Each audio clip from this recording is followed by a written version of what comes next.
अपने पाँव में लाल महावर आलता लगाकर आज हलषष्ठी यानी कि हरछठ की पूजा के लिए तैयार हो गई। फिर पूजा की तैयारी के बाद चुकड़ी यानी मिट्टी के ये छोटे छोटे मटकों पर हल्दी कुमकुम को लगाया। मेरे ससुराल में आज के पूजन में इसकी अहम भूमिका होती है। Hello guys, welcome to my new vlog. आज मैं आपको अपने घर में हो रहे पूजा हलषष्ठी व्रत के बारे में बताऊंगी। वैसे तो हरछठ का व्रत भाद्रपद महीने के कृष्ण पक्ष की षष्ठी तिथि को मनाया जाता है। इस व्रत को महिलाएं अपनी संतानों की दीर्घायु तथा कल्याण के लिए भी इस व्रत को रखती हैं। वैसे तो मुझे इस व्रत को करते हुए 5 साल आज के दिन पूरे हो जाएंगे, क्योंकि मेरा बेटा खुद 5 साल का पूरा हो गया है। ये व्रत मैंने अपने बेटे और अपनी बेटी के लिए भी रखा है। इन चुकड़ियों में महुआ और दही भरने के बाद मैंने बांस से बनी डोलची में हल्दी और कुमकुम से टीका करने के बाद महुए के पत्ते को इस पे रखा। जैसा कि आप देख ही रहे हैं, ये मेरी जो डोंगे हैं वो 6 थे और उनमें मैंने प्रत्येक डोंगों में मैंने महुए के पत्ते को रखा। फिर इसके अंदर चुकड़ी रखकर मैं पूजा के स्थान पर ले गई और वहाँ पहले ही मम्मी बैठ चुकी थी पूजा के स्थान पर।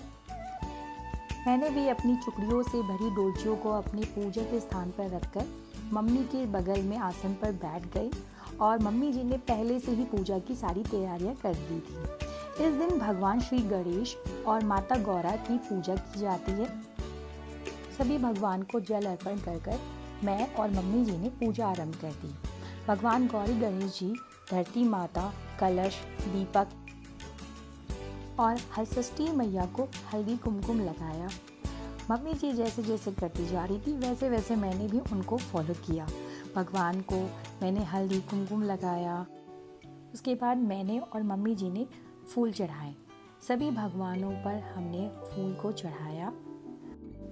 फिर हमने बेलपत्र चढ़ाए। उसके बाद मम्मी जी ने मुझे दूबा दिया, जो कि मैंने गणेश भगवान को अर्पण किया। फिर बारी बारी से हमने दीपक, उसके बाद हमने हलषष्ठी मैया को भी अर्पण किया दूबा। फिर हमने फल चढ़ाए। फल चढ़ाने के बाद हमने नारियल को पूजा, टीका लगाया, फूल चढ़ाकर फिर हमने भगवान को अर्पण किया। फिर हमने चुकड़ी से भरी डोलचियों को भगवान को चढ़ाना शुरू कर दिया। अक्षत को डोलचियों पर फेंका।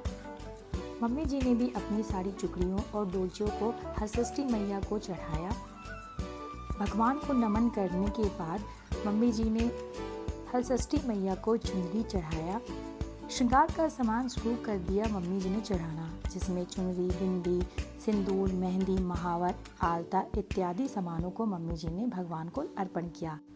मैंने भी भगवान को श्रृंगार का सामान चढ़ाने के बाद हलषष्ठी व्रत कथा को पढ़ना शुरू कर दिया।